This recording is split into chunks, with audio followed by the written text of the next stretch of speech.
जय जिनेन्द्र।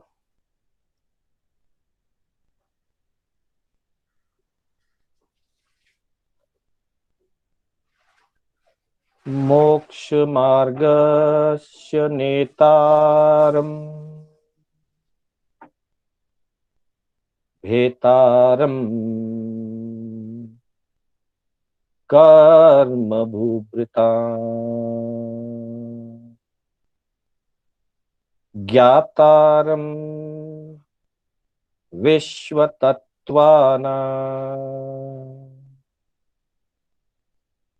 वन्दे तद्गुणलब्धये। वन्दे तद्गुणलब्धये।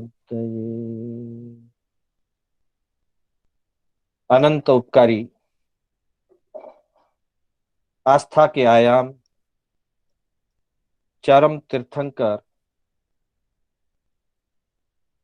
श्रमण भगवान महावीर को वंदन।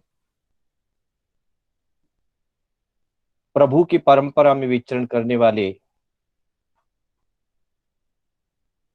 परम उपकारी समस्त चारित्र आत्माओं को वंदन करते हुए आत्मबंधुओं, सुशील माताओं एवं बहनों,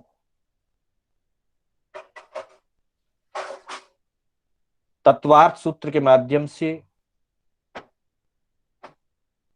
मोक्ष मार्ग का स्वरूप जानने हेतु श्री कर्नाटक जैन स्वाध्याय संघ बेंगलोर के तत्वावधान में हमारी कक्षा चल रही है। मैं शांतिलाल बोहरा आप सभी का इस कक्षा में हार्दिक स्वागत एवं अभिनंदन करता हूं।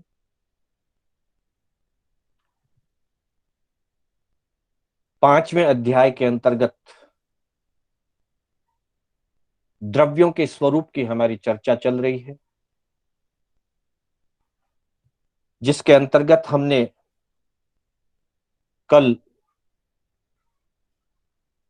जीव और काल के लक्षण या उसके निमित्त उपकार की चर्चा की थी। साथ ही पुद्गल का स्वरूप स्पर्श रस गंध वर्णवंतः पुद्गलाः, पुद्गल में स्पर्श रस गंध और वर्ण होता है, उससे सहित ही पुद्गल होता है। ये चर्चा हमने की थी। आज की चर्चा प्रारंभ करते हुए पुद्गल की विशेष विवेचना अब इस अध्याय में क्रमशः चलती रहेगी। आज हम 24वें से 27वें सूत्र की चर्चा करने का लक्ष्य लेकर के आगे बढ़ेंगे। एक बार इन सूत्रों का उच्चारण। 5वें अध्याय का 24वां सूत्र। शब्द बंध सौक्ष्म्य स्थौल्य संस्थान भेद तमश्छाया तपोद्योतवन्तश्च। शब्द बंध सौक्ष्म्य स्थौल्य संस्थान भेद तमश्छाया तपोद्योतवन्तश्च। अगला सूत्र 25वां। अणवः स्कंधाश्च। अणवः स्कंधाश्च। 26वां सूत्र। संगात भेदेभ्य उत्पद्यन्ते। संघात भेदेभ्य उत्पद्यन्ते। और 27वां सूत्र है भेदात दणुः। भेदात दणुः। बंधुओं, इन सूत्रों की चर्चा करते हुए हम पुद्गल की विवेचना का स्वरूप समझने का प्रयास करेंगे। सबसे पहले आज की चर्चा हम 24वें सूत्र से प्रारंभ करें। उससे पूर्व कल जो हमारे सूत्र जिनकी हमने चर्चा की थी, परस्परोपग्रहो जीवानाम वर्तना परिणामः क्रिया परत्वा परत्वे च कालस्य और स्पर्श रस गंध वर्णवंतः पुद्गलाः। पूर्व के सूत्रों में धर्माधर्मयोर उपकारः आकाशस्य अवगाह ये सूत्र भी हुए थे। यहां एक बात जानने योग्य है, विशेष ध्यान दें, उसके बाद हम 24वें सूत्र की तरफ बढ़ें। उपकार शब्द का जो प्रयोग हुआ है, धर्माधर्मयोर उपकारः या परस्परोपग्रहो जीवानाम, परस्पर उपग्रह करना या उपकार जो शब्द प्रयोग हुआ है, इस शब्द का अर्थ निमित्त, कर्तव्य या सेवा भावना। जीव की दृष्टि से सेवा भावना और कर्तव्य और जहां धर्म अधर्म और आकाश द्रव्य की चर्चा हुई, वहां उपकार शब्द का आशय निमित्त से है।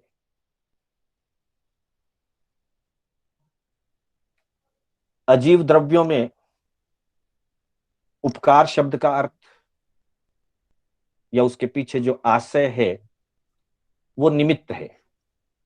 धर्म द्रव्य, अधर्म द्रव्य और आकाश द्रव्य गति में, स्थिति में और स्थान देने में निमित्त बनते हैं।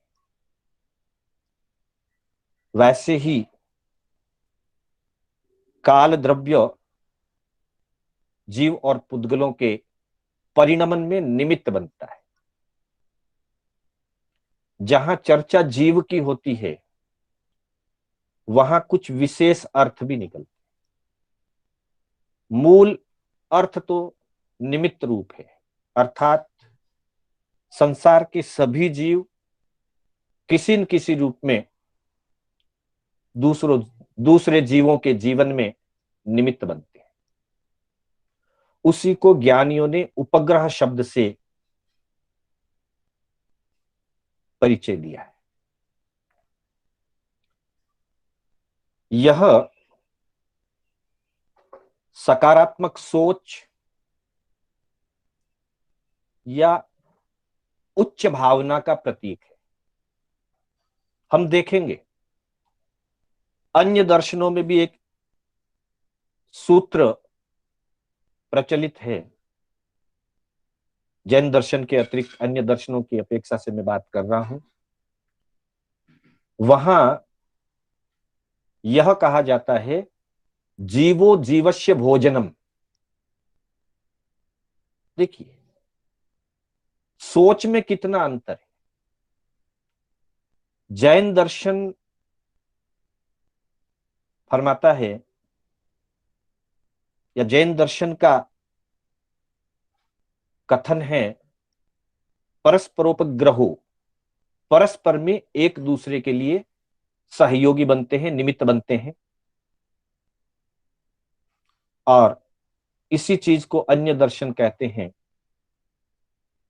जीवो जीवस्य भोजनम, कि एक जीव दूसरे जीव का भोजन है। कहीं अपेक्षा से वो बात है।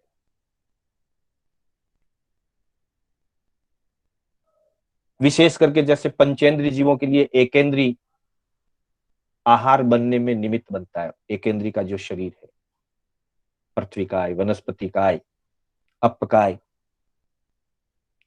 लेकिन हमारे ज्ञानियों ने उसको भोजन नहीं कहा। हमारे ऋषि मुनियों ने उसे सहयोग कहा। संसार के जीव दूसरे जीवों के लिए सहयोगी बनते हैं। और व्यवहार अपेक्षा में उपकार शब्द हम प्रयोग करते हैं। जैसे कल हमारी चर्चा हुई थी, तो वहां पर भी उपकार का अर्थ कोई एहसान या किसी के ऊपर मेहरबानी ऐसा नहीं समझना है। हम किसी की सेवा करते हैं, हम किसी के प्रति, किसी के जीवन में हम कुछ सहयोगी निमित्त बनते हैं। मूलतः तो निमित्त ही है। बाकी तो उस जीव का अपना उपादान है। उस जीव का उपादान होने पर ही हम निमित्त बन सकते हैं। व्यवहार पक्ष में कह दिया जाता है कि भाई मैंने अमुक के लिए कुछ कार्य किया, ये व्यवहार पक्ष है। पर वहां पर भी उपकार का अर्थ मेहरबानी नहीं समझता है। जैसे माता पिता ने बच्चे की पालना की, या बच्चे ने बड़ा होने के बाद माता पिता की सेवा की, तो यह कोई मेहरबानी नहीं है, अपना कर्तव्य है। या कर्तव्य को ही उपकार रूप में समझना, या उपकार के अंतर्गत कर्तव्य को समझना। और सबसे बड़ी बात, मानव जीवन की अपेक्षा से बाकी के जीव तो प्रकृति की जैसी प्रेरणा होती है उस प्रकार से अपना जीवन निर्वाह करते हैं, या उनकी जो सामान्य स्वाभाविक क्रियाएं, उस क्रियाओं से वो अपना जीवन संचालित करते हैं। लेकिन मानव विवेकवान है, विशिष्ट चिंतन मनन रखता है। तो मानव की दृष्टि से जीवन के दो अंग हैं जो परस्पर उपग्रह वाली बात को विशेष पुष्ट करेंगे। यह सूत्र हमारे जीवन के लिए बहुत महत्वपूर्ण है। वैसे तो कल भी चर्चा हुई थी, पूरे 5वें अध्याय में अजीव का ही विशेष वर्णन है। 2-3 सूत्र ही जीव से संबंधित है। जीवाश्च एक सूत्र आया था, परस्परोपग्रहो जीवानाम ये एक सूत्र है। आखिर में एक सूत्र आएगा जहां परिणामों की चर्चा होगी,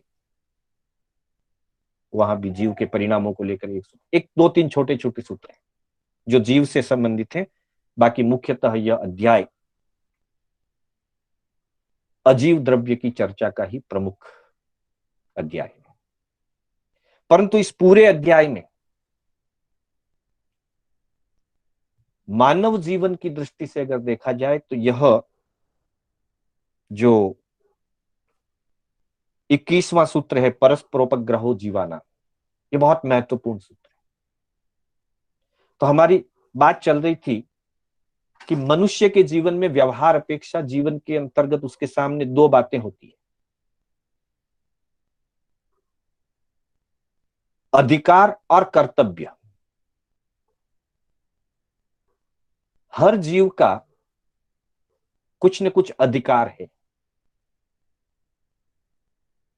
और हर जीव का कुछ न कुछ कर्तव्य है। बस हमें अपनी दृष्टिकोण से यह ध्यान देना है कि मेरा पुरुषार्थ, मेरी शक्ति, मेरी प्रवृत्ति, इन दोनों में से किस पर लगती है और किस पर लगानी चाहिए। ज्यादा अंशों में हम संसार में अधिकार की तरफ या अधिकार के क्षेत्र में ज्यादा जागरूक रहते हैं अपने अधिकार के लिए, और जहां बात कर्तव्य की आती है वहां हम उदासीन हो जाते हैं। और सामने वाले के लिए जहां उसके अधिकार की बात आती है वहां हम उदासीन हो जाते हैं, और सामने वाले के कर्तव्य की बात आती है वहां हम बड़े जागरूक हो जाते हैं। मैं ये तो कह सकता हूं कि मेरे बेटे का ये कर्तव्य है, मेरे पिताजी का ये कर्तव्य है, मेरी पत्नी का ये कर्तव्य है, उन्होंने इसको बराबर नहीं पालन किया। पर मैं इस बात को ज्यादा ध्यान दूं कि मेरे क्या कर्तव्य है। अगर मैं देखूंगा कि मैंने अपने कर्तव्यों को कितना पालन किया है, तो मैं सही जीवन का निर्णय कर पाऊंगा अपने कर्तव्यों के लिए। और फिर सामने वाले के प्रति मैं ये ध्यान रखूं कि उसके क्या अधिकार हैं। मेरे किसी भी मन वचन काया की प्रवृत्ति से, मेरे किसी भी उपक्रम से किसी दूसरे जीव के अधिकारों का हनन ना हो, किसी दूसरे जीवों के अधिकारों में बाधा ना पहुंचे, और मैं अपने कर्तव्यों के प्रति पूर्ण जागरूक रहूं। बस दृष्टि को चेंज करना है। अभी हम प्राय करके अपने अधिकारों के प्रति तो जागरूक रहते हैं, पर कर्तव्य के प्रति उतनी जागरूकता नहीं रखते, और सामने वाले के अधिकारों के प्रति हमारी कोई चेष्टा नहीं रहती है, पर सामने वाले ने कर्तव्य कितना किया या नहीं किया इसका हम जजमेंट करते हैं, और उसका परिणाम अशांति, कलह, कषाय अथवा एक दूसरे के प्रति द्वेष और ईर्ष्या को पैदा करेगा। यही हम थोड़ा सा परिवर्तित कर लें, दृष्टि को परिवर्तित कर लें। मेरे क्या कर्तव्य हैं, मैं इसके लिए जागरूक रहूं, क्योंकि मेरे कर्तव्यों का पालन करना मेरे अधिकार क्षेत्र में, दूसरों के कर्तव्यों का पालन करवाना ये मेरे अधिकार क्षेत्र में नहीं। तो जो मेरे अधिकार क्षेत्र में है मैं उस पर ध्यान दूं, और जो दूसरे के अधिकार हैं मैं अपनी ओर से किसी भी मन वचन काया की प्रवृत्ति से दूसरों के अधिकार क्षेत्र में बाधक ना बनूं, दूसरों के अधिकार क्षेत्र में हस्तक्षेप ना करूं, अथवा दूसरों के अधिकारों का हनन ना करूं। यह दृष्टि आ जाए प्रत्येक जीव में, अगर आ जाए, जो कि वही परमात्मा का संदेश है, जीव के लिए वही निर्देश है, वो दृष्टिकोण अगर आ जाए कि मेरे द्वारा दूसरे के अधिकारों का हनन ना हो और मेरे कर्तव्यों की पूर्ति में कहीं पर भी कमी ना रहे, मैं जागरूक रहूं, इसका परिणाम सुख, शांति, समता, प्रमोद भाव, यानी कि सारे सकारात्मक, सारी पॉजिटिविटी जितनी भी है, कर्तव्य भाव की पालना और दूसरों के अधिकार की रक्षा की बात अगर जागृत हो जाए जीवन में, तो सारी सकारात्मकता, सकारात्मक गुण और सकारात्मक ऊर्जा से सबसे पहले पालन करने वाले का खुद का हृदय भरेगा, उसकी आत्मा प्रफुल्लित रहेगी, और उसके द्वारा वो जहां जिस क्षेत्र में खड़ा होगा, बैठा होगा, जिस घर में होगा, उस घर में सकारात्मक ऊर्जा फैलेगी। और जितना वो अपने दायरे को, अपने कर्तव्यों को बढ़ाता जाएगा, व्यक्ति से व्यक्ति के प्रति कर्तव्य है, व्यक्ति से घर के प्रति कर्तव्य है, परिवार के प्रति कर्तव्य है, समाज के प्रति है, पूरे देश के प्रति है, पूरे संसार के प्रति। जितना वो अपने कर्तव्य के दायरे को बढ़ाता जाएगा, उतना ही वो सकारात्मक ऊर्जा को फैलाएगा। कलह खत्म, अशांति खत्म, कषाय खत्म। खत्म का मतलब एक ही दिन में वीतरागता नहीं आ जाएगी, लेकिन जो उग्र है वो सब शांत। तो यहां परस्परोपग्रहो जीवानाम में हम परस्पर दूसरों के कर्तव्यों की रक्षा करें, दूसरों के अधिकारों की रक्षा करें, और अपने कर्तव्यों के प्रति जागरूक रहें। मैं यह ना देखूं कि सामने वाले ने अपना कर्तव्य पालन किया या नहीं किया, मैं सिर्फ इतना देखूं कि मैंने अपना कर्तव्य कितनी जागरूकता से पालन किया। बस। तो बंधुओं, चर्चा का आशय यही है कि यहां जो उपकार शब्द हुआ है या उपग्रह शब्द जो आया है आगम में तत्वार्थ सूत्र के अंतर्गत, उसका अर्थ कहीं पर भी स्वार्थ बुद्धि से या मेहरबानी करना ऐसा अर्थ नहीं है। अपने कर्तव्यों का पालन करना और दूसरों के जीवन में सुख शांति और साता बढ़े, पैदा हो, उस हेतु निमित्त बनना। अब वो निमित्त सेवा के रूप में हो सकता है, व्यवच्च के रूप में हो सकता है, ज्ञान दान के रूप में हो सकता है, लालन पालन के रूप में हो सकता है। बड़े छोटों का लालन पालन करते हैं, छोटे बड़े होने के बाद बुजुर्गों की सेवा करते हैं, गुरु शिष्य में व्यवच्च होता है। दूसरों ने जो भी किया उसे अपने प्रति उपकार माने और कभी ना भूलें। लेकिन मैंने जो कुछ भी किया वो मेरा कर्तव्य है, और मैंने कर्तव्य की भावना से, सेवा की भावना से जो कुछ भी किया है उसको कहीं भी गिनूं नहीं, गिनाऊं नहीं और दिमाग में पकड़ करके रखूं। मेरा कर्तव्य था, मैंने किया, और जो मेरा कर्तव्य है वो मुझे आगे भी करते जाना है। तो इस प्रकार से परस्परोपग्रहो जीवा नाम की बहुत विशाल चर्चा है। इसके अंतर में मूल दृष्टिकोण सेवा और कर्तव्य भावना का रहा हुआ है। उसी भावना से इसको ग्रहण करें। कहीं पर भी इसमें स्वार्थ बुद्धि कि आज मैं करूंगा कल वो करेंगे, ये सौदेबाजी की भावना, या कहीं पर भी मैंने कुछ करके मेहरबानी की है, गुरु की सेवा की तो मैंने बड़ा उपकार करके मैंने बड़ा मेहरबान हुआ, ये दृष्टिकोण नहीं। उसके आगे काल की चर्चा हुई और काल के बाद में पुद्गल की चर्चा हुई। पुद्गल के मुख्य गुण बताते हुए 23वें सूत्र में कहा गया, स्पष्ट।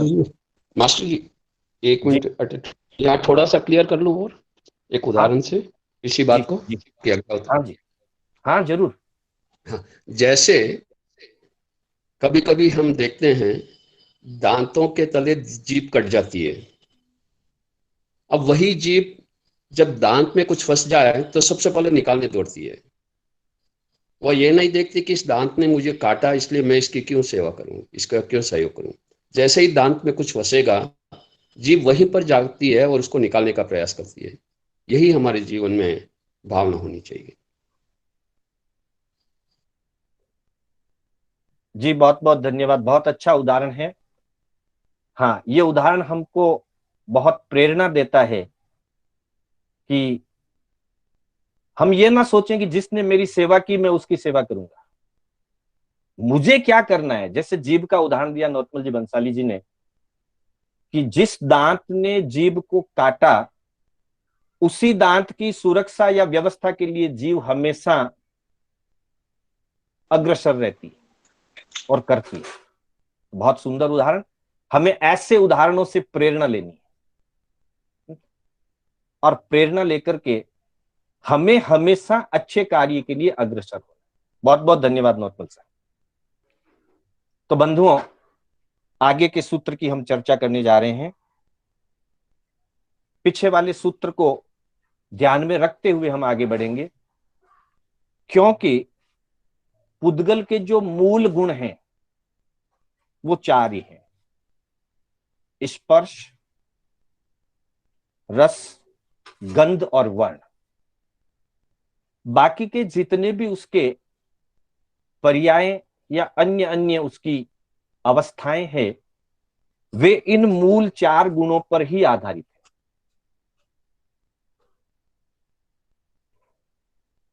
आज के सूत्र में 24वें सूत्र में जब हम आगे बढ़ते हैं तो 24वें सूत्र को देखने का प्रयास करें। शब्द बंध सौक्ष्म्य स्थौल्य संस्थान भेद तमश्छाया तपोद्योतवन्तश्च। और इसका जब संधि विच्छेद करते हैं, शब्द बंध, सौक्ष्म्य, स्थौल्य, संस्थान, भेद, तम, छाया, आतप और उद्योत, उन चार गुणों के साथ च लगा करके यहां जोड़ा गया है। हाँ, यहां न तो पुद्गल शब्द दिया, न पुद्गलास्तिकाय का शब्द यहां दिखाया, लेकिन लास्ट में च लिखा है, वंतश्च। पिछले सूत्र में जहां स्पर्श आदि चार गुण बताए, वहां भी यही कहा, वर्णवंत पुद्गला। पुद्गल स्पर्श, रस, गंध और वर्ण से युक्त होते हैं। यहां च लिख करके पुद्गल को साथ जोड़ दिया कि पुद्गल उन चार के अलावा जो चार मूल गुण हैं, निज गुण कह सकते हैं उसको, उन चार गुणों के अतिरिक्त ये बहुत सारी व्यवस्थाएं पुद्गल की है, बहुत सारी अवस्थाएं हैं, जिसमें शब्द है, बंध है, सूक्ष्मता है, स्थूलता है, संस्थान यानी कि आकार है, भेद यानी कि टूटना और बिखरना है, तम यानी अंधकार, छाया का मतलब प्रतिबिंब या रिफ्लेक्शन जिसको हम कहते हैं, और आतप और उद्योत दोनों भी प्रकाश के दो अलग अलग रूप हैं। उष्ण प्रकाश को आतप कहते हैं और शीत प्रकाश को, शीतल चांदनी को उद्योत कहते हैं। तो ये सारे जो गुण बताए गए हैं, ये भी पुद्गल के गुण हैं। अब प्रश्न खड़ा हो सकता है कि पुद्गल के तो चार ही निज गुण हैं, वर्ण, गंध, रस और स्पर्श, तो फिर ये बाकी के क्यों, ये क्या है? तो इसको एक तुलना से समझे। जीव के चार मूल गुण हैं, ज्ञान, दर्शन, सुख और शक्ति। हाँ, मूल गुण जीव के चार हैं, लेकिन इन चारों से आधारित विनय भी जीव का गुण है, सेवा जीव का गुण है, संतोष जीव का गुण है, और अन्य अन्य अनेकों जीव के गुण, परंतु मूल गुण वो चार हैं। उन चारों के ही विभिन्न अपेक्षाओं से जीव में जो बाकी अगली अवस्थाएं या पर्याय घटित होती है, वो उन चार को आधार लेकर।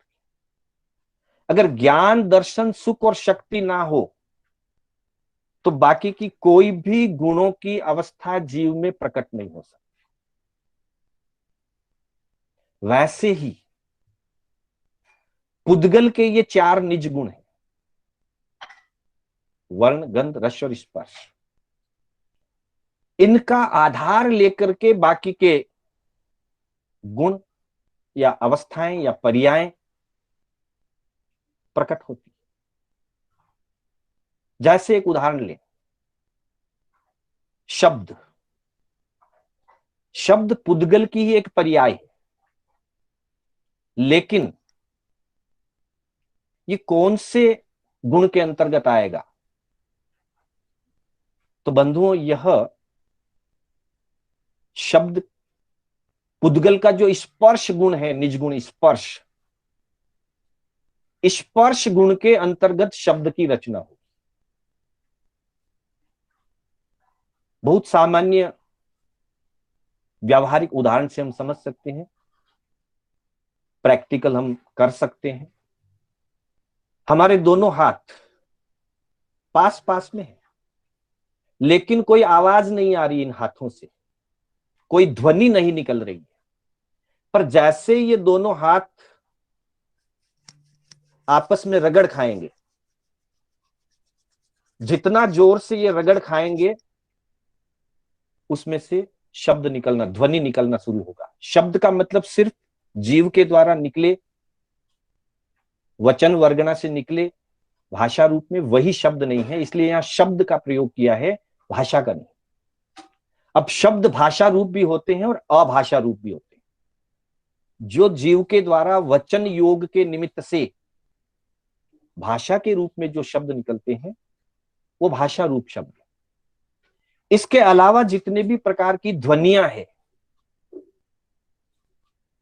कोई पत्थर गुड़कता है तो उसके गुड़ने से शब्द निकलता है, कोई वस्तु टूट करके नीचे गिर जाती है और नीचे जमीन पर जब वो टकराती है तो उसका एक शब्द निकलता है।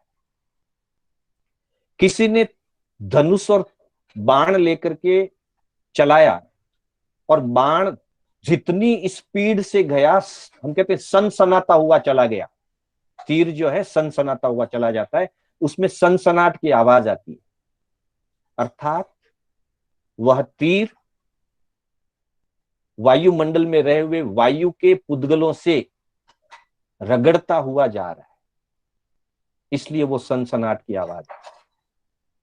और हमारे द्वारा भी भाषा रूप में भी जो ध्वनि निकलती है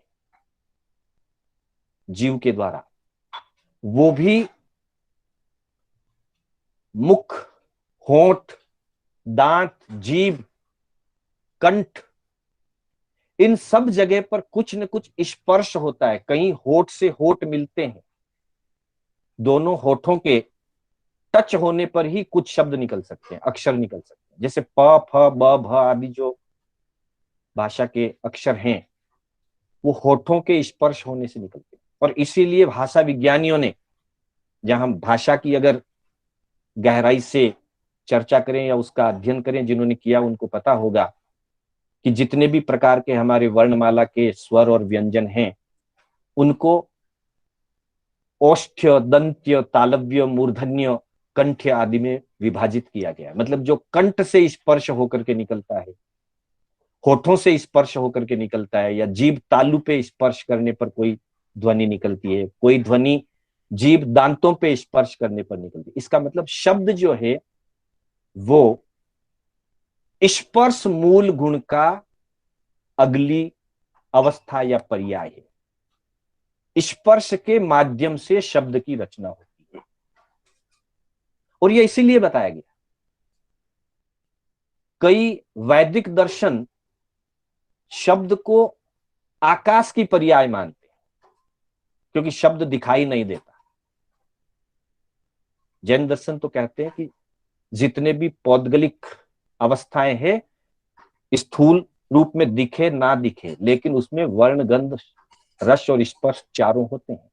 परमाणु मात्र में होते हैं तो स्कंद में तो हो नहीं। तो जहां अन्य दर्शन शब्द को आकाश की पर्याय या आकाश के द्वारा शब्द की रचना होना मानते हैं, जैन दर्शन ने इसको स्पष्ट किया, आकाश तो अरूपी है और अरूपी से किसी रूपित्व पदार्थ की रचना हो ही नहीं सकती, और जो अरूपी होता है उसे इंद्रियों के द्वारा किसी भी रूप में ग्रहण किया ही नहीं जा सकता, जबकि शब्द को तो हम कान से ग्रहण करते हैं। तो शब्द या ध्वनि ये पुद्गल की ही एक अपनी अवस्था है।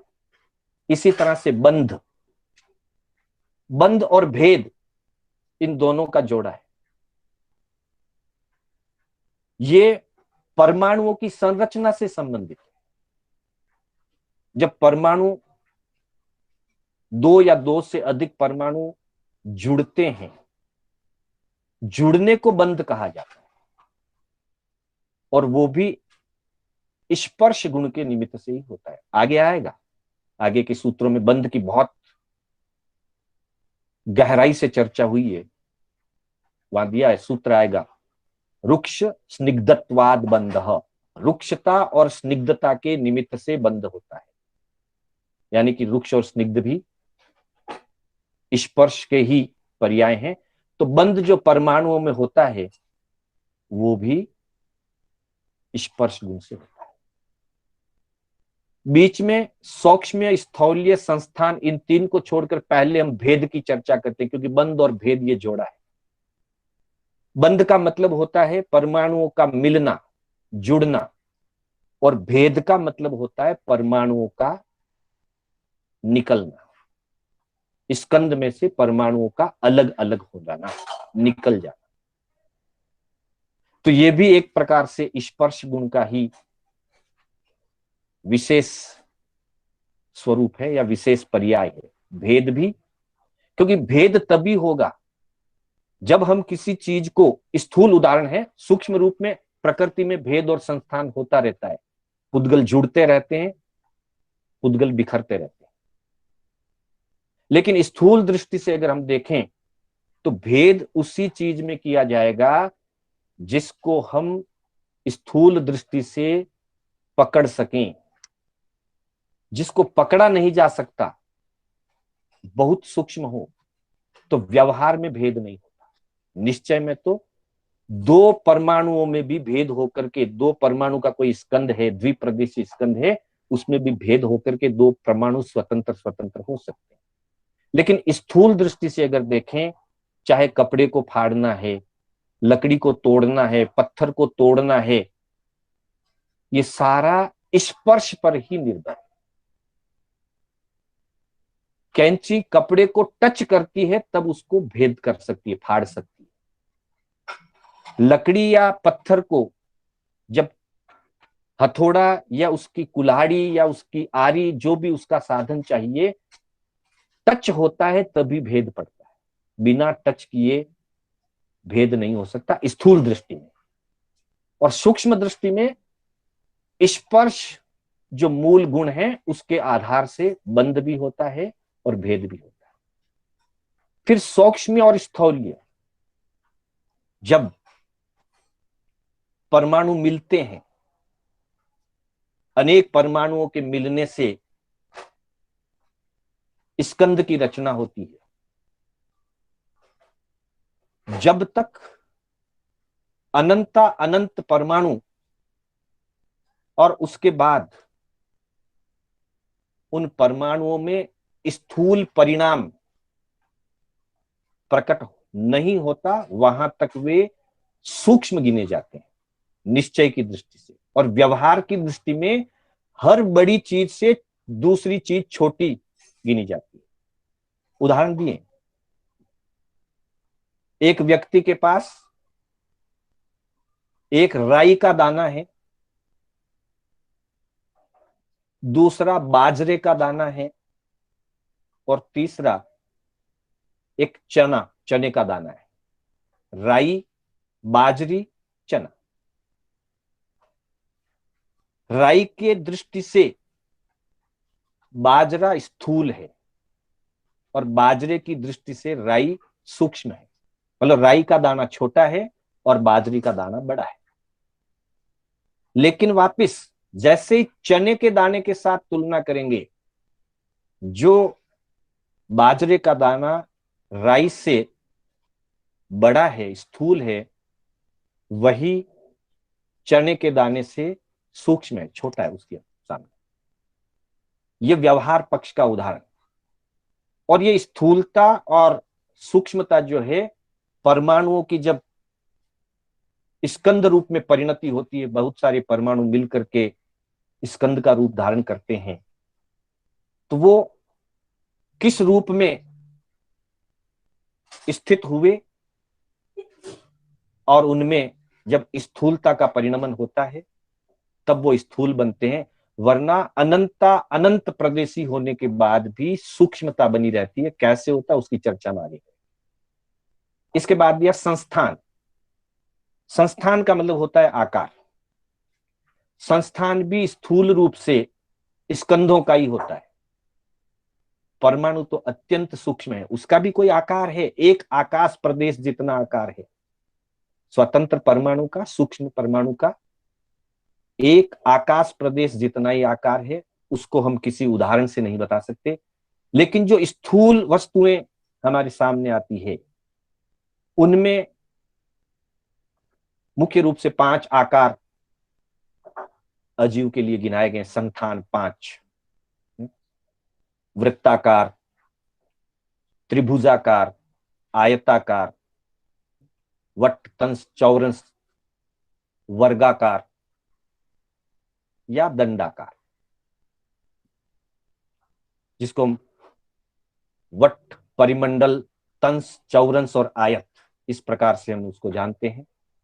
तो यह आकार भी अनंत पुद्गलों की संरचना होने के बाद निर्धारित होता है। वेद की चर्चा हमने की, स्कंद में से टूट टूट करके निकलने को भेद कहा जाता है।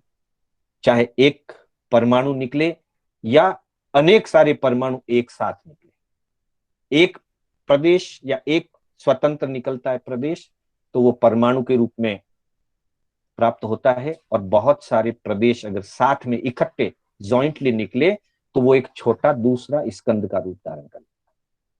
फिर छाया, छाया, आतप और उद्योत, ये तीनों, और एक आता है तम, ये चारों, तम, छाया, आतप, उद्योत, ये चारों मिलते जुलते हैं और ये प्रकाश गुण के निमित्त से होते हैं।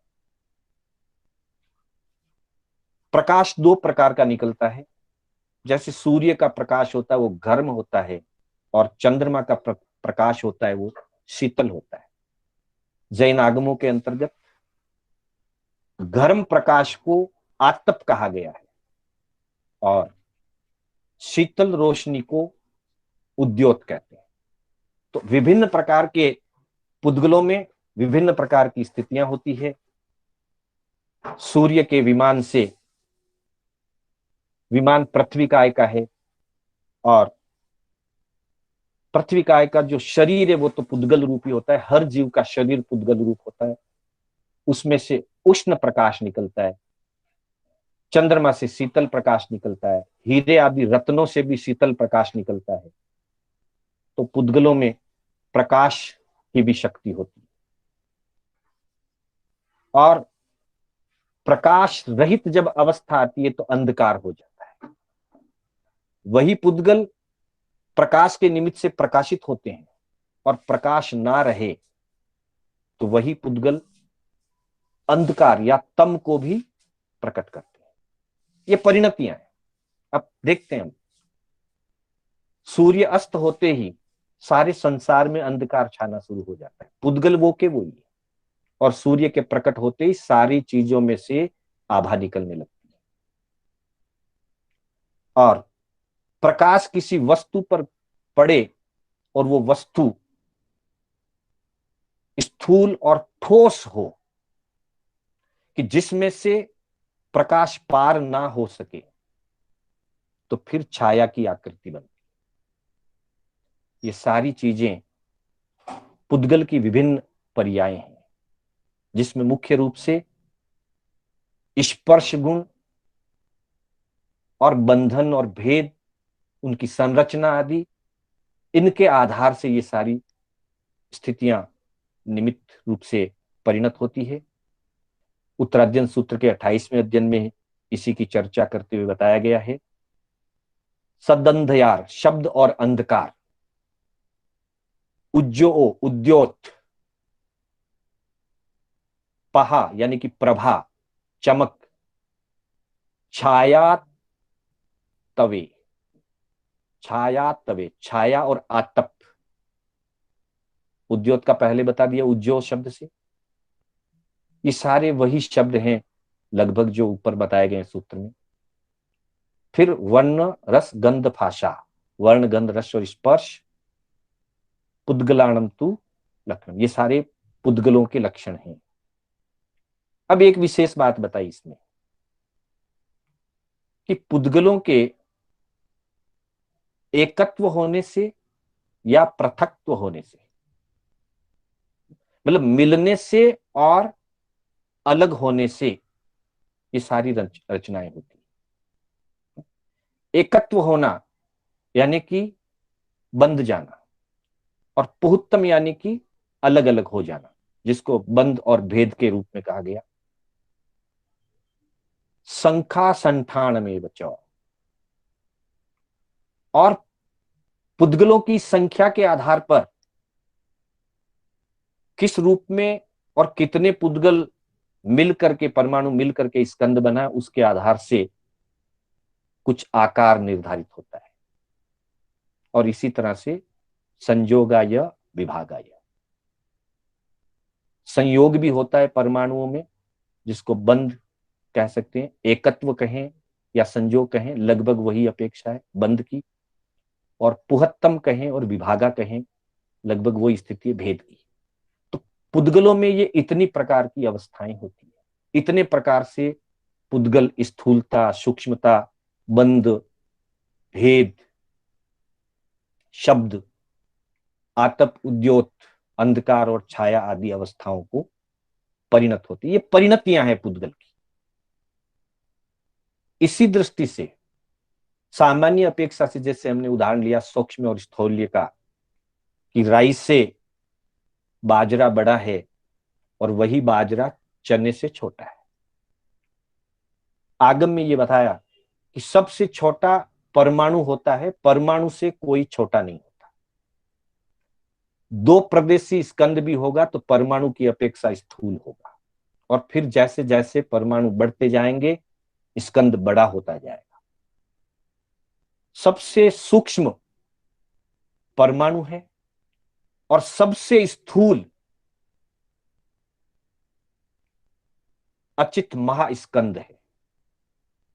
बीच में जितने भी प्रारूप होंगे, जितनी भी अवस्थाएं होंगी, वे सारी अवस्थाएं किसी अपेक्षा से एक से छोटी होगी, किसी अपेक्षा से दूसरे से बड़ी होगी। जो दूसरे से बड़ी है किसी तीसरे से छोटी। सूक्ष्म और स्थूल, सूक्ष्म और स्थूल चलता ही रहता है। किसी विशेष दृष्टि से ग्रंथकारों ने सूक्ष्मता और स्थूलता को 6 विभागों में बांटा है।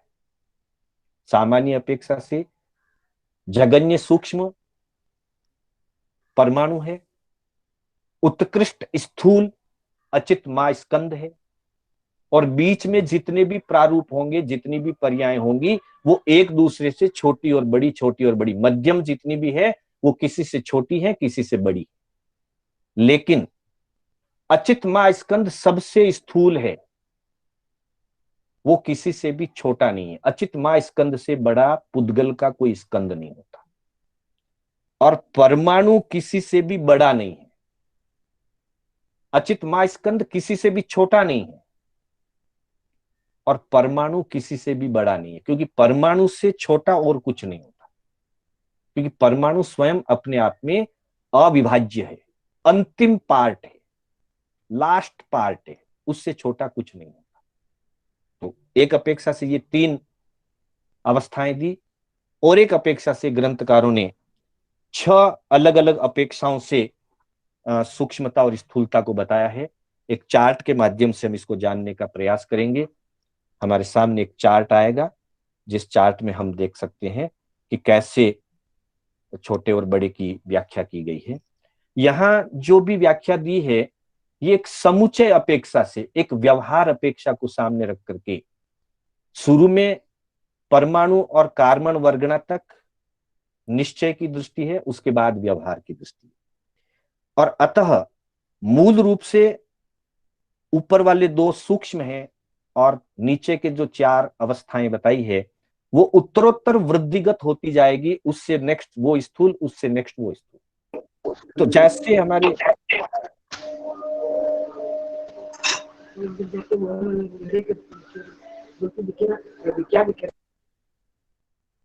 जैसे हमारे यहां 6 आरों के नाम दिए, सुखम सुखम सुखम, फिर सुखम दुखम, दुखम सुखम, दुखम और दुखम दुखम, उसी तर्ज पे, उसी दृष्टि को ध्यान में रख करके ये 6 स्वरूप बताए।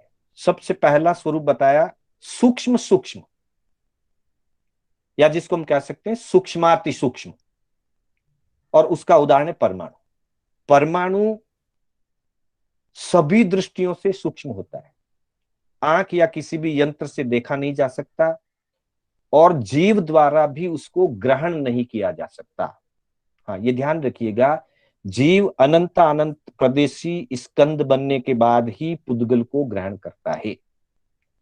स्वतंत्र परमाणु हो या संख्यात प्रदेशी 2, 4, 10 प्रदेशी स्कंद हो, या असंख्यात प्रदेशी स्कंद हो तब तक उसको ग्रहण नहीं करेगा। अनंत और अनंत प्रदेशी स्कंद बनने के बाद ही जीव द्वारा ग्रहण होता है। इसलिए ये किसी भी आंख से या यंत्र से नहीं देखा जा सकता, इसलिए सूक्ष्म है, और जीव द्वारा ग्रहण नहीं किया जा सकता, इसलिए भी सूक्ष्म है, इसलिए ये सूक्ष्माति सूक्ष्म। दूसरा एग्जाम्पल है कार्बन वर्गणा का। कार्बन वर्गणा सूक्ष्म है, जिसको देखा नहीं जा सकता, न आंखों से न किसी यंत्रों से। केवली जान सकते हैं, केवली परमाणु को भी जान सकते हैं, केवल ज्ञान में सब जाना जाता है, वो अलग बात। छद्मस्त की दृष्टि से देखा नहीं जा सकता, परंतु कर्म बंध के रूप में आत्मा के द्वारा ग्रहण किया जा सकता है। इसलिए इसकी सूक्ष्मता परमाणु की अपेक्षा से ये स्थूल है। सूक्ष्म होते हुए भी, क्योंकि अनंत प्रदेशी स्कंद जब बनते हैं कार्बन वर्गणा के, तब जीव उसको कर्म रूप से ग्रहण करता है, इसलिए आत्मा के द्वारा ग्राह्य होता है। तो परमाणु से ये स्थूल हो गया, अपने आप में सूक्ष्म है पर परमाणु से स्थूल। तीसरा एग्जाम्पल है स्पर्श, रस, गंध और शब्द। ये चार जो विषय हैं, स्पर्श, रस, गंध और शब्द, इनको स्पर्श इंद्री से, जीभ से, नाक से या कान से तो अनुभव किया जा सकता है, पर आंखों के द्वारा देखा नहीं जा सकता। उस दृष्टि से चूंकि चारों आंखों से देखे नहीं जाते, इसलिए ये सूक्ष्म है, पर अपनी अपनी चार इंद्रियों से ये ग्रहण किए जा सकते हैं, उस दृष्टि से स्थूल है। अर्थात कार्बन वर्गणा से अब ये जो हैं स्पर्श, रस, गंध और शब्द, ये और ज्यादा स्थूल है, जिनको आंखों से तो नहीं देखा जा सकता, पर अपनी अपनी दूसरी इंद्रियों से ग्रहण किया जा सकता है। तो ये व्यवहार सापेक्ष है, बाकी किसी भी इंद्रिय से ग्रहण किया जाए वो स्थूल ही है। तो चार इंद्रियों की अपेक्षा से स्थूल है, पर आंख की अपेक्षा से ये सूक्ष्म है। फिर अगला उदाहरण दिया स्थूल और सूक्ष्म का, जिसमें छाया है, प्रकाश है, प्रतिबिंब है। ये आंख से देखे जा सकते हैं। छाया हमको दिखाई देती है, प्रकाश हमको दिखाई देता है, अंधकार हमको दिखाई देता है, लेकिन सामान्य व्यवहार में हम इनको पकड़ नहीं सकते। छाया को हम पकड़ करके नहीं उठा सकते, प्रकाश को पकड़ करके कहीं, दीपक को उठा करके ले जाया जा सकता है, पर प्रकाश को उठा करके कहीं नहीं ले जाया जा सकेगा। तो इस दृष्टि से आंखों से देखे जाने की अपेक्षा से ये स्थूल हैं, परंतु इनको पकड़ा नहीं जा सकता, उस अपेक्षा से ये किसी तुलना में सूक्ष्म भी है। फिर पांचवा उदाहरण दिया तेल है, जल है, जितने भी तरल पदार्थ हैं उनको स्थूल की कैटेगरी में लिया। ये पांचों इंद्रियों से ग्राह्य हैं और छेदन भेदन होता है, फिर भी इतने स्थूल नहीं है कि छेदन भेदन होने के बाद सहज मिल नहीं सके, जुड़ नहीं सके। तरल पदार्थों को जैसे ही अलग किया अलग हो गए, और जैसे ही वापस मिलाया तो मिल जाते हैं, बिल्कुल वैसे के वैसे हो जाते हैं, सहज ही। उस दृष्टि से इनको स्थूल में गिना। और उससे नेक्स्ट जो ठोस पदार्थ हैं, लकड़ी, पत्थर, लोहा आदि, इनको स्थूल स्थूल, इनकी स्थूलता और बढ़ गई, मतलब नेक्स्ट टू नेक्स्ट स्थूलता बढ़ती जा रही है। सिर्फ व्यवहार सापेक्ष एक समझने के लिए 6 अपेक्षाएं दी है। लकड़ी है, पत्थर है आदि जो ठोस पदार्थ हैं, ये इंद्रियों से ग्राह्य हैं, छेदन भेदन और विभाजन भी होता है, पर ये इतने स्थूल हैं कि जैसे इनका छेदन भेदन कर दिया, एज इट इज, जैसे तरल पदार्थ को वापस साथ में रखा तो जुड़ जाते हैं। तेल को 2 भागों में बांट दिया, 2 अलग अलग कटोरियों में ले लिया तो वो अलग हो गया, वापस दोनों को बड़े कटोरे में डाल दिया, वापस एक में हो गया। उसकी स्थूलता इतनी है। लेकिन पत्थर आदि, लोहा आदि, हाँ, किसी विशेष प्रक्रियाओं से गर्म करके, मेल्ट करके किया जा सकता है, वो एक अलग बात है, पर स्थूल दृष्टि में जब इनका छेदन भेदन हो जाए तो सहज ही वापस वैसे के वैसे नहीं मिलते, यानी कि इनकी स्थूलता और अधिक है। तो इस तरह से किसी अपेक्षा से 6 अलग अलग स्थूल और सूक्ष्म के एग्जाम्पल इसमें दिए गए हैं। तो पुनः हम अपने इस सूत्र की तरफ ध्यान दें एक बार, कि पुद्गल के शब्द, बंध, सूक्ष्मता, स्थूलता, इसी तरह से संस्थान यानी कि आकार, भेद यानी कि टूटना, बंध यानी कि जुड़ना, तम अर्थात अंधकार, छाया यानी प्रतिबिंब या रिफ्लेक्शन, फिर आतप और उद्योत अर्थात रोशनी या प्रभा। प्रभा शीतल हो तो उसे उद्योत कहते हैं, और रोशनी जो गर्म रोशनी हो उसे आतप कहते हैं। तो इन चीजों को इसमें हमने जानने का प्रयास किया। अगला सूत्र 25वें सूत्र में, क्योंकि जब सूक्ष्म की बंद की भेद की चर्चा आई है तो ये किन में होता है, कौन जुड़ते हैं, क्या बनता है जुड़ करके, उसकी यहां पे बात बताई है। अण्वः स्कंदाश्च, मूल रूप में पुद्गल दो ही प्रकार का है, या तो अणुरूप अण्वः स्कंदाः च, या तो अणुरूप है या स्कंद रूप है। हालांकि 4 भेद बताए गए, आगमों में बताए गए, थोकड़ों में बताए गए, ग्रंथों में बताए गए, और जहां हम जीव अजीव के, राशि के या तत्व के भेद करते हैं, वहां पर भी हम पुद्गलास्तिकाय के 4 भेद करते हैं, स्कंद, देश, प्रदेश और परमाणु। परंतु प्रैक्टिकल रूप में, प्रायोगिक रूप में 2 ही प्रकार हैं, एक है अणु और दूसरा है स्कंद। तो फिर देश और प्रदेश क्या है बंधुओं? देश और प्रदेश स्कंद के ही जुड़े हुए वो विभाग हैं जो हम व्यवस्था की दृष्टि से निर्धारित करते हैं, स्वतंत्र नहीं है। जैसे अणु स्वतंत्र है, एक परमाणु के अनंत परमाणु, सिंगल सिंगल परमाणु अनंत मिलेंगे इस संसार में, और जुड़े हुए परमाणुओं से बने हुए स्कंद भी इस संसार में अनंत मिलेंगे। लेकिन देश और प्रदेश जो हैं वो स्वतंत्र मिलते नहीं, ये प्रदेश है, ये देश है, ऐसा नहीं।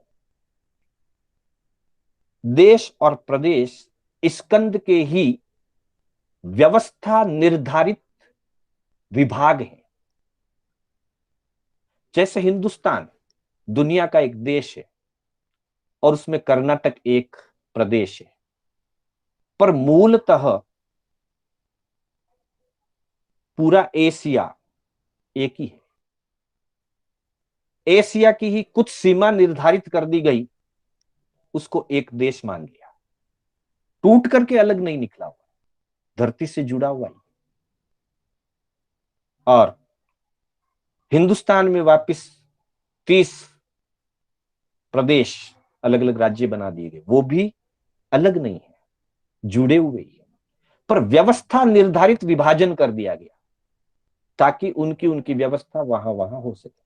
तो वैसे ही जैसे एक उदाहरण से समझें कि एक पुस्तक है, उस पुस्तक को हम स्कंद कहेंगे, मतलब एक कोई भी सिंगल यूनिट स्थूल, उसको स्कंद। तो किताब एक स्कंद है। मान लीजिए उस किताब में 100 पेज हैं, एक एक पन्ना उसका प्रदेश है। हालांकि पन्ना भी बहुत बड़ा, ये उस स्थूल उदाहरण दे रहे हैं समझने के लिए। एक एक पन्ना उसका प्रदेश है। अब उसमें 10 अध्याय है। मान लीजिए तत्वार्थ सूत्र की किताब है, उसमें 10 अध्याय है। तो एक अध्याय 20 पेज में होगा, कोई एक अध्याय 8 पेज में होगा, कोई एक अध्याय 25 पेज में होगा, 100 पेज में मिलाकर पूरे 10 अध्याय। तो वो एक एक जो अध्याय जितना हिस्सा है वो एक तरह से देश हो गया। तत्वार्थ सूत्र, उसके 10 देश, पहला अध्याय एक देश, दूसरा अध्याय दूसरा देश, तीसरा अध्याय तीसरा विभाग। और एक एक पन्ने को हमने प्रदेश रूप मान लिया कि 100 प्रदेश है। हालांकि प्रदेश बहुत छोटा होता है, एक पन्ना भी अपने आप में बहुत बड़ा स्कंद है, पर जुड़ा हुआ है पुस्तक से, इसलिए वो उसका एक विभाग है। जैसे एक पन्ने को अलग निकाल दिया, वो एक छोटा स्कंद बन गया। प्रदेश रूप लेंगे, अगर एक प्रदेश अलग निकलेगा तो अणु बन जाएगा, और एक बड़ा विभाग अलग निकलेगा तो स्कंद बन जाएगा। प्रायोगिक रूप में, प्रैक्टिकल रूप में, स्वतंत्र रूप में दो ही विभाग पुद्गल के इस प्रकृति में, पूरे लोक में पाए जाते हैं। या तो वो अणु रूप में पाया जाएगा या वो स्कंद रूप में पाया जाएगा। यही बात ठाणांक सूत्र के दूसरे ठाने के तीसरे उद्देशक में बताई है। दुविहा पोगल्ला पनत्ता। पुद्गल दो प्रकार का कहा गया है। तंजहा परमाणु पोगल्ला, नो परमाणु पोगल्ला चेव। एक तो परमाणु पुद्गल और दूसरा नो परमाणु पुद्गल। नो परमाणु पुद्गल का अर्थ आगमकारों ने स्कंद किया। जो परमाणु रूप है वो परमाणु पुद्गल है, और जो परमाणु रूप नहीं है, परमाणु से जुड़ करके, दो या दो से अधिक परमाणुओं से जुड़ गया है और जुड़ करके एक स्कंद का रूप जिस परमाणुओं ने ले लिया है, अब वो परमाणु नहीं कहलाएगा, वो नो परमाणु हो गया। मतलब वो परमाणु नहीं है। नहीं है तो वो क्या है? जुड़ा हुआ है, और जुड़ी हुई चीज को स्कंद कहते हैं। तो इस प्रकार से पुद्गल के दो विभाग निर्धारित हुए, एक अणु और एक स्कंद। अतः अणवः स्कंदाश्च, अर्थात अणु और स्कंद रूप से दो विभाग पुद्गलास्तिकाय के स्वतंत्र रूप से प्राप्त होते हैं, और देश और प्रदेश दो जो भेद किए गए हैं वे स्वतंत्र रूप से प्राप्त नहीं होते, बल्कि व्यवस्था अनुसार जहां जहां जितने विभाग की हम व्यवस्था के रूप में लेते हैं कि ये इसका इतना हिस्सा, ये इतना हिस्सा, लेकिन वो हिस्सा स्कंद में जुड़ा हुआ है, वो देश कहलाता है। और स्कंद में जुड़ा हुआ जो अंतिम पार्ट है, सबसे छोटा विभाग जो है परमाणु, वो जुड़ा हुआ रहने पर प्रदेश कहलाता है। और वही प्रदेश जब स्कंद से अलग निकल जाता है तब उसको परमाणु कहते हैं।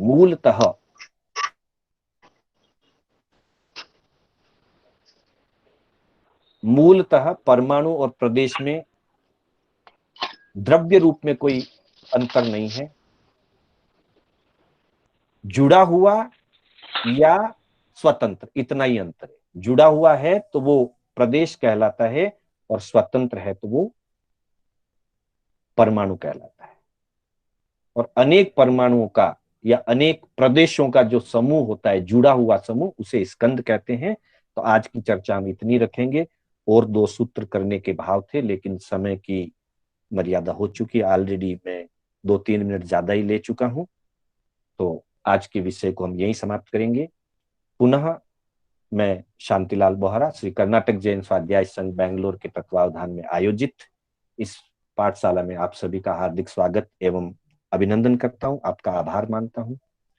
और मेरे द्वारा कोई भी परूपणा करने में जिनाज्ञा विपरीत कथन हुआ तो उसके लिए मैं मिच्छामि दुक्कडम करते हुए अपने सब वक्तव्य